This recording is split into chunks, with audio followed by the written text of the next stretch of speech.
Welcome to the Real Estate Espresso Podcast, your morning shot of what's new in the world of real estate investing. I'm your host, Victor Menashe. Today's show is answering a question for the students at Virginia Commonwealth University and their professor, Josh Ridpath, who's been using the Real Estate Espresso Podcast for course content in their program. Professor Ridpath writes, "My students found your content on the inflationary pressures of the shipping bottlenecks and increased prices for packaging eye-opening. Among my students, several of them only thought of real estate through the lens of Airbnb.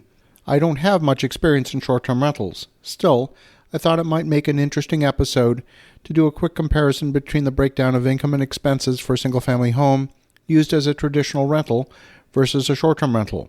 A lot of them only see higher revenue on a nightly basis and have no basis for things like vacancy, management fees, and cleaning that's not typical in a traditional rental. Thanks for all the great content." Well, Professor Ridpath, thank you for the kind words, and I'm thrilled to know that the content of my show is opening the eyes of many of your students. Your students are in good company. Our listeners are sophisticated investors. Many of our listeners own thousands of units of apartments. So on today's show, we're going to break down a few options for the students at Virginia Commonwealth University. We're going to look at a very simple test case of a single condo apartment within the central business district of a major city and contrast three different business models for that same physical asset.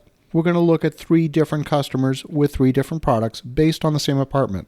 We're going to look at the traditional unfurnished 12-month lease. Then we're going to look at a medium-term furnished rental, and finally compare that against the nightly short-term rental. All three of these can be accommodated in the same physical apartment. Of course, there's incremental investment to fully furnish the apartment. A medium-term rental or a short-term rental will be delivered with all of the expected services, including internet, electricity, linens, cleaning, and so on. I'm going to assume that the condo corporation or the homeowner association allows for short-term rentals within the building. A lot of them don't allow that, but we'll assume that they do for the purpose of this exercise. Now let's say the apartment's a one-bedroom apartment consisting of 650 square feet. The average market rent in our example for an unfurnished lease would be $1,800 a month in the downtown core. So we'll assume that we can get that rent plus maybe another $150 a month for parking.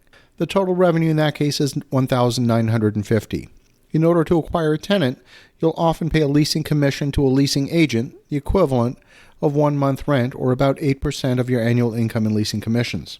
In the case of a corporate rental, where major employers in the downtown core are offering a per diem housing allowance for their employees, that's often in the range of about $95 a day. So that gives you a total potential revenue of $2,850 per month. Now, generally speaking, an employee will not want to spend additional money out of pocket above their housing allowance.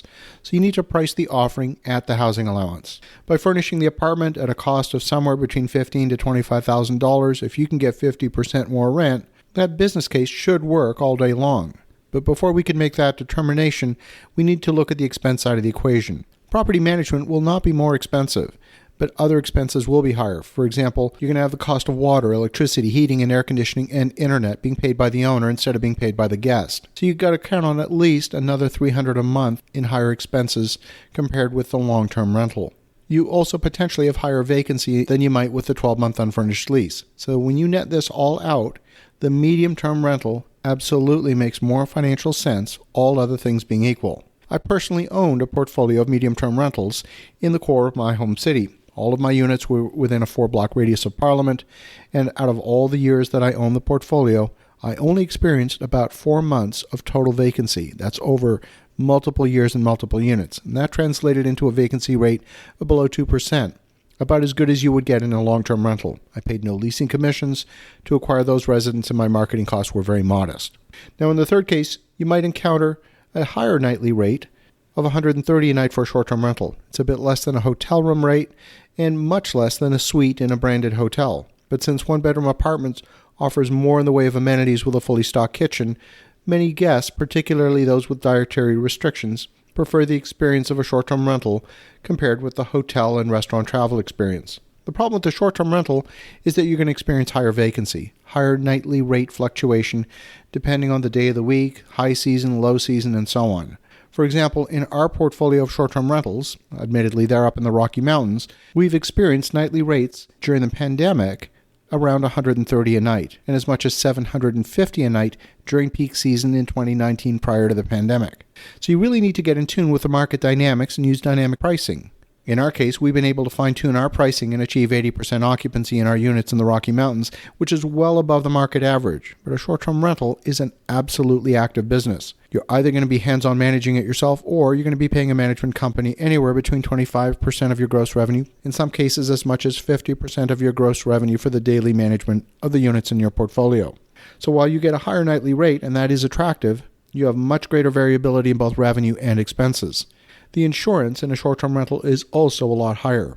The wear and tear on furnishings in a short-term rental is also much higher than it would be in a medium-term rental. These are three vastly different products built on the same piece of real estate. And when we evaluate the end product, we construct a financial model to analyze all the variables. We then look at the sensitivity analysis to see which product is going to give us the greatest return on investment, the best return on time, which is a little less tangible, and the greatest overall safety.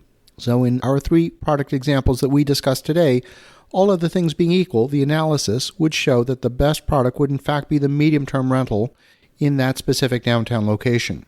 See, we look at real estate investing through the lens of product design, where we're designing and delivering a product for a very specific customer demographic. I want to thank you, Professor Ridpath, for engaging your students. While we started with a small example today, I can tell you with all sincerity that the only difference between a single unit or a larger project might be nothing more than multiplying by a factor of 10 or 100.